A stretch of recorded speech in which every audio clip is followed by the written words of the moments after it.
following is an exclusive presentation of the Yes Network. On this edition of What's It Worth, we'll take a look at the design from the house that Ruth built. The Dodgers became the darlings of L.A. when they won the 1959 World Series. We'll check out a ball signed by that team. Did one guest have a good grip on collecting when he had Gaylord Perry sign this Vaseline jar? The white elephant in the room will never be the Philadelphia Athletics to this society. And will this game-used bat from Lou Piniella turn out to be sweet? It's all next on Yes Network's What's It Worth?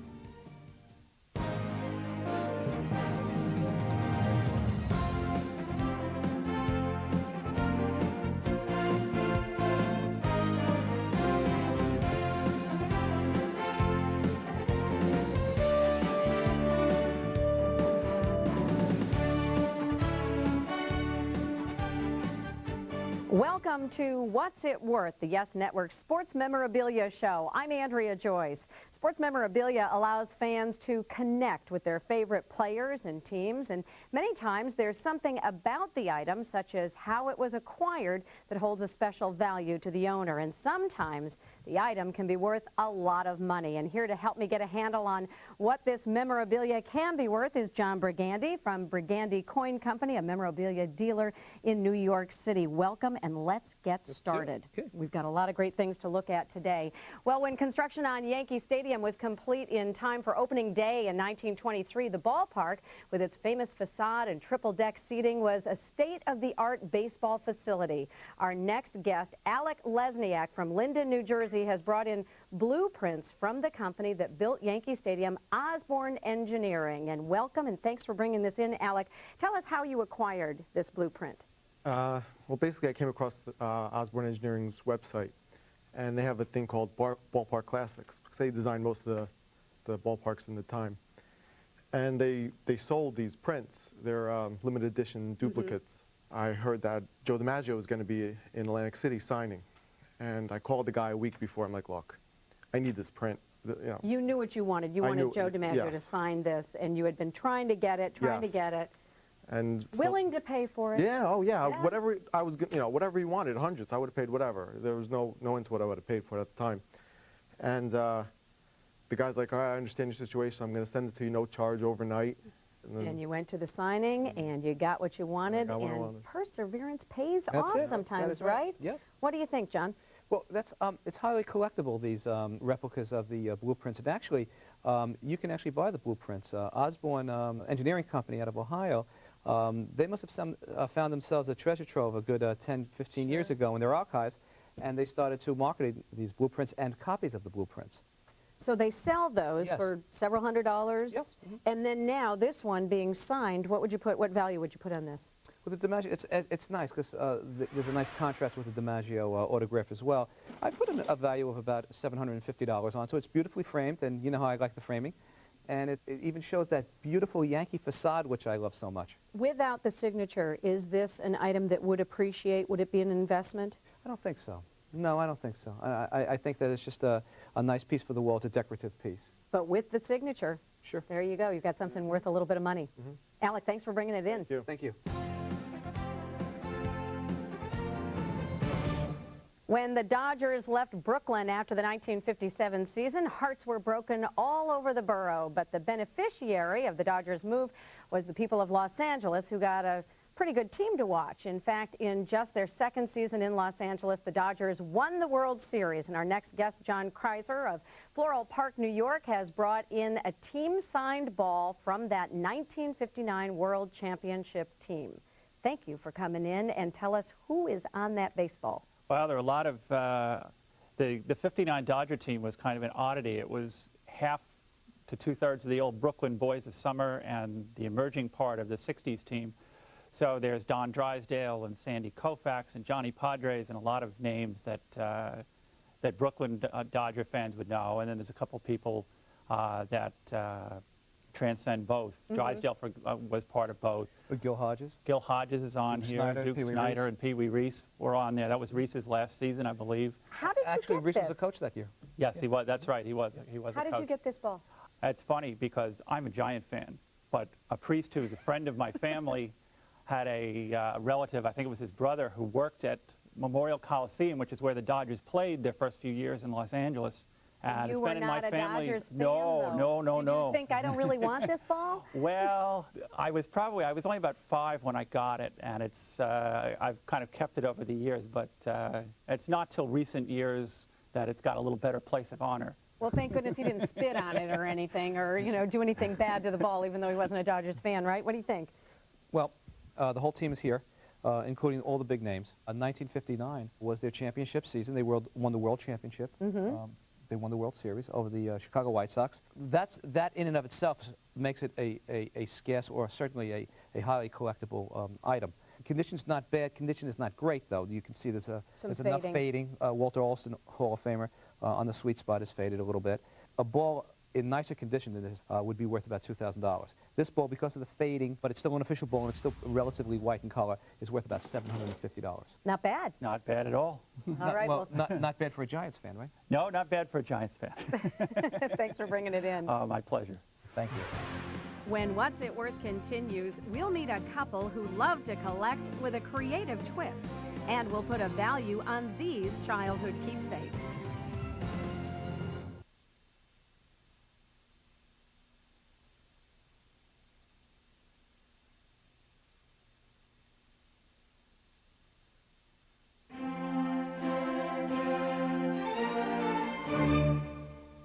We're joined now by George and Ginger Hugo from Bayshore, New York. And on this show, we get to see some unique pieces of sports memorabilia. But, guys, I think that you've brought in something today that clearly we have never seen before. We're talking about a Vaseline jar. We're not going to talk about that yet. We're going to tease people a little bit.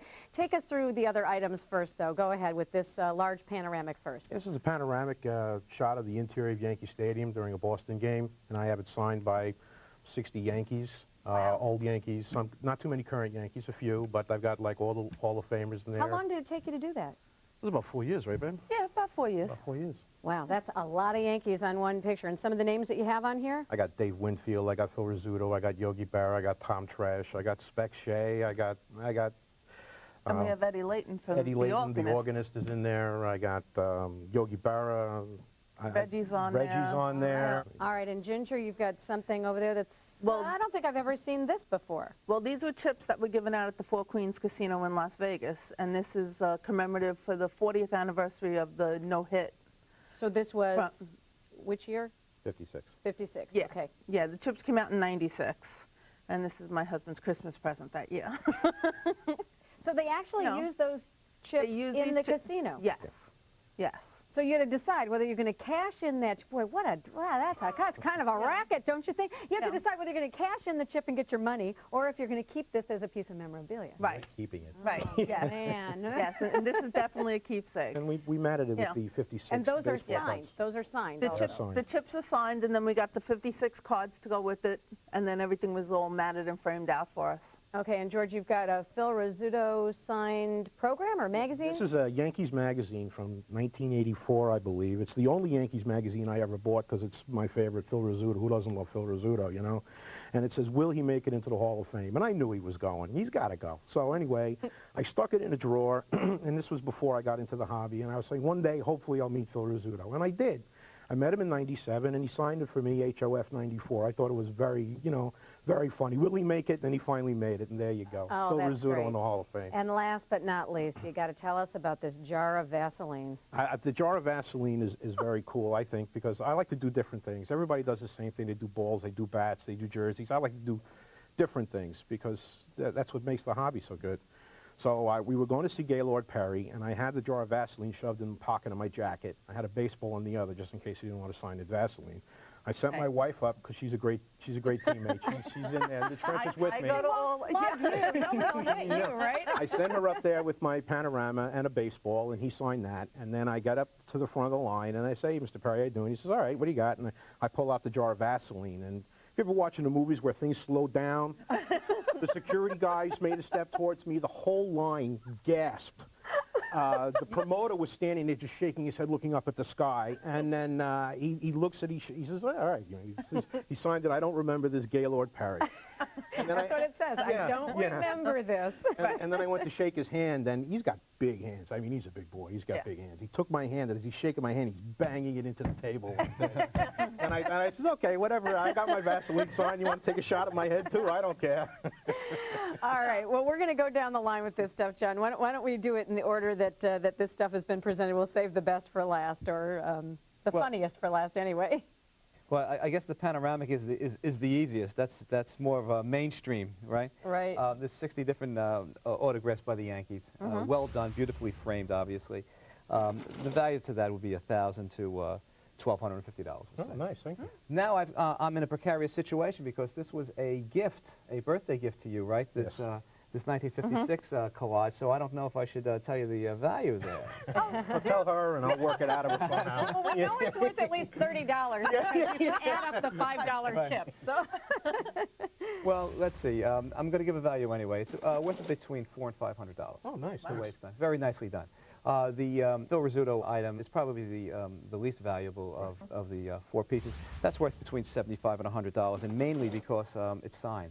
Without it, it's probably not worth very much. Well, no, the thing of it was the signature in the autograph. Yeah. That was And the Vaseline, which goes for about 79 cents, I think, at Walgreens. No, that's the big jar. Oh, that's the big jar. That's the big deal. Well, And it's the name brand. And it's the name brand. I didn't buy the house brand. You've got to give me an easy one. I mean, this has to be the most difficult one I have ever done on the show, right? How do you value something like that? And you know, it's arguably unique with a little luck, right? Maybe that he does not do this very often. Please, Mr. Perry, no more Vaseline. Thank you. I don't know where to begin. $100 to $250, someplace probably in there. Great. Yeah. Super. But again, that's one of those items that if you found somebody out there, somebody might pay more than that for it just to have it because it's so wacky, right? In our business, if that was an auction, that could bring $500. People do crazy things, and especially if they perceive it as being unique, as being one of a kind, which I've got to believe it is anyway. All right. Well, guys, this was a lot of fun. Thanks for bringing all this stuff Thank you so in. much. I appreciate it. Thank Good you seeing very you. much. Thank you. Thanks. Bye-bye Thanks now. again. Bye-bye.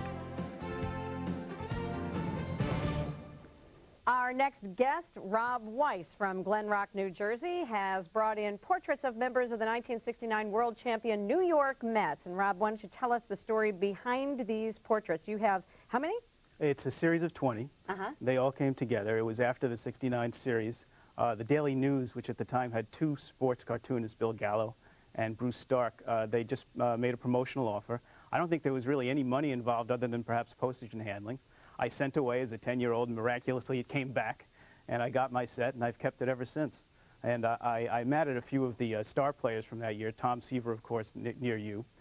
He was 25-7 that year. Cleon Jones in the middle. He hit .340 and was second in the batting race to Pete Rose that year. And, of course, Tommy Agee, who had two of game-saving catches in the '69 series.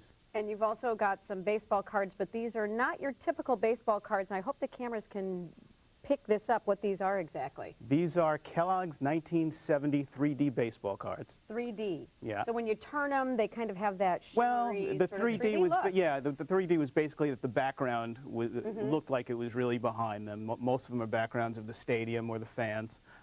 What's interesting about this set, well, number one, it came one card per box of cereal, and my mother was always trying to get me to eat my cereal or something in the morning. Guys, you cannot do this. You have to eat your breakfast.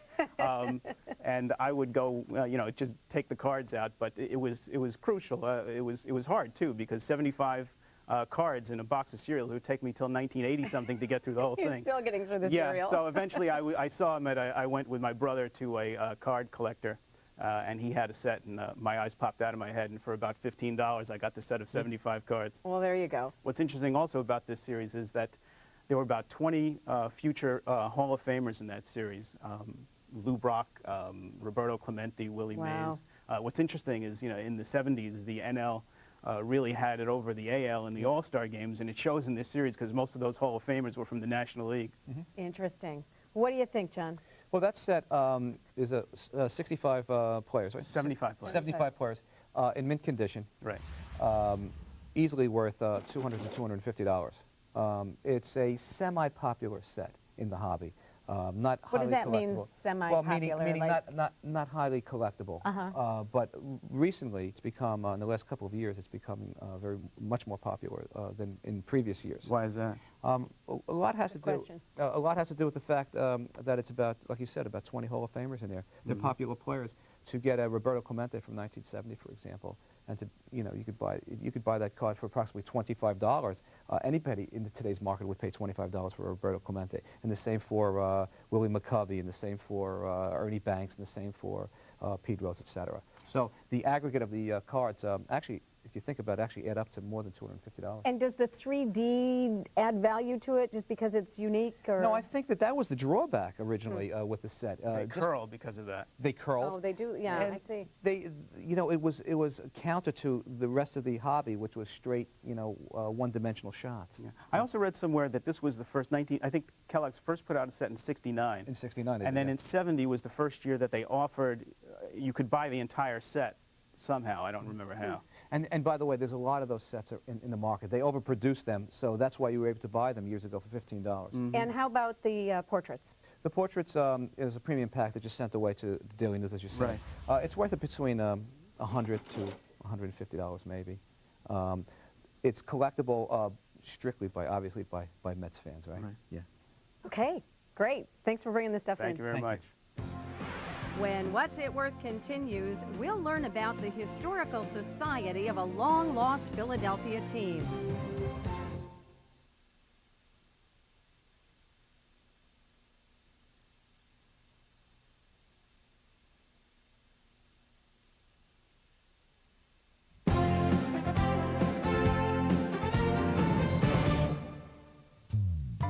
About 25 years ago, Ernie Montel and Ted Taylor, and about 4 or 5 others, used to get together as a secret A's society, never thinking there would be 1,000 people that had that interest. This is a turnstile from 1909 when Shibe Park opened. They played at Shibe Park from 1909 till they left Philadelphia in 1954. The executive offices were in the tower of Shibe Park, and every person that came through was recorded through the clicker, so ticket takers could not cheat the ball club.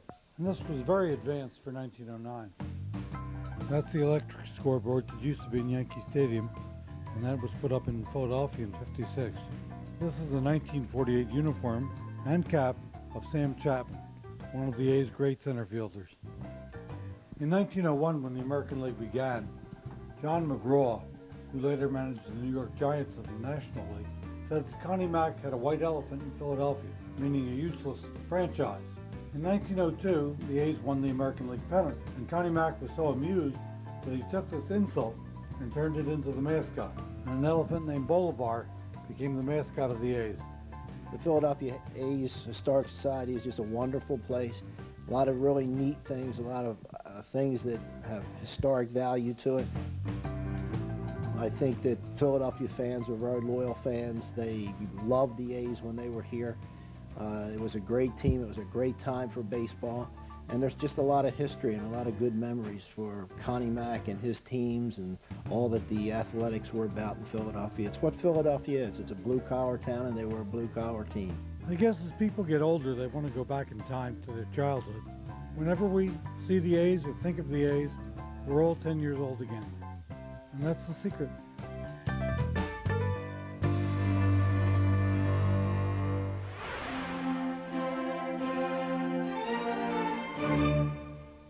Joining us now is Lou Martini from New York City. And Lou, tell us about some of these items you brought in. Let's start with the football signed by a lot of Minnesota Vikings from the 1970s. Are you a Vikings fan? Yes, and you know, it's funny, we were just talking about this the other day. To this day, my 4 buddies and I don't know how we became Minnesota Viking fans, don't know when or how. 4 guys from Queens, we grew up in the same block, and we became Viking fans. We don't know, was the horns on the helmets or the purple Was there uniforms one when we were player young. maybe that you Don't loved? know. Or? Well, we liked Fran Tarkenton and Chuck Foreman a lot, who I have on the ball. This is actually a souvenir ball. We go on trips now for the last 5 or 6 years, me and my guys. We go to Minneapolis and go to a Viking home game. There's always a bunch of guys around signing stuff. So. Well, we know it's not the weather you're going for. No, we know, no. It's indoors now, though, which is good. Okay, so you've got a lot of signatures on there, and then you brought us a... One of the few Sports guys. Illustrated? Yeah, this is actually the 715 swing of Hank Aaron from the Sports Illustrated magazine. And I know I was one of the few guys to get him to sign anything because he was a real tough guy to get autographs when we were younger. And he was, for some reason, he was in a good mood this day, and he brought me on the bus. I was the only kid he brought on the bus. Where were you when you did this? This was outside of Shea Stadium. And he brought me on the bus, and he says, yeah, let me sign that for you. And he was very nice to me, and everybody was like, wow, how'd you get him to sign that? He doesn't sign anything. Think? Were you I don't smiling? know. You don't know. You I don't know. Lucky. Personality or something, I don't know. Who knows what? And the bats? The bat with the 76, I think it's interesting because it has a bicentennial, 200 years of the country. It has a logo on it. It's a Cliff Johnson bat, which he gave me when I was a bat boy for the Houston Astros back in the summer of '76. So that's how I got that. And then the Rusty Staub and the Lou Piniella, there was one of the nicest people I ever met to this day. If his family's watching the show, they got to know this man named Gil Hall, who was a groundskeeper at Shea Stadium. Used to give all the kids bats and balls and lineup cards. After every game, he'd bring us down and give us stuff. The nicest man, Gil Hall. And that's how I got the Rusty Staub. So these all three are game-used? Oh, yes, bats. absolutely, absolutely. And that's this one on top you said is Lou Piniella? Lou Piniella, that's a game used from the early 70s, yeah, which he signed also. And where did you receive that one from? This is from Gil Hall from the groundskeeper. I guess because the Yankees played at Shea. Yankees played at Shea Stadium between '73 and '75. 73, I believe. Right. When the So you would just hang out after the game? Yeah, we'd go down to to the box seats and stuff, and he'd be cleaning up and stuff. We'd go, hey, Mr. Hall, come here, I got something for you. And he'd always have bats and balls, and we'd get lineup cards and the chewing tobacco. As a 12 or 13-year-old, you just wanted anything you could get your hands on. He was so nice. Oh, that's where I got the great. bats That's from. great. Well, go ahead, John. You've got a bunch of stuff here to work with. I've got a little bit of work to do. The football is worth I'd say about $200 to $300. The condition could be a little bit nicer. The Hank Aaron photograph on a magazine is worth approximately $100. The bats are the most significant part of your collection here. We'll go one by one. The Rusty Staub, always in demand, always a very popular player. Also played for the Mets at one time, and a very close to being a Hall of Famer. That's worth about $500 to $750. Okay. Yeah. These are all game used now. Right. The Cliff Johnson as a Houston Astro, he played for the Yankees in '77, '78, and '79. But as a Houston Astro, because of the bicentennial logo, those bats are highly collectible just because of the bicentennial logo, and it's signed by Cliff Johnson. That's worth about $500. Okay. The best of the bunch is the Lou Piniella as a Yankee, still plays in the '73, '74 era. Also signed by Piniella. Very highly collectible because he was a good player. He's a Yankee and a very popular player at that. I would put $1,500 value on the Piniella bat. Great. Yeah, that's a great bat, especially as a Yankee. Great. Terrific. Good You news. surprised? Absolutely. That's great. Okay, pleasantly, I Thank think, you. by the Thanks look for of your having me. face. Thank All you. right, Bye-bye. thanks.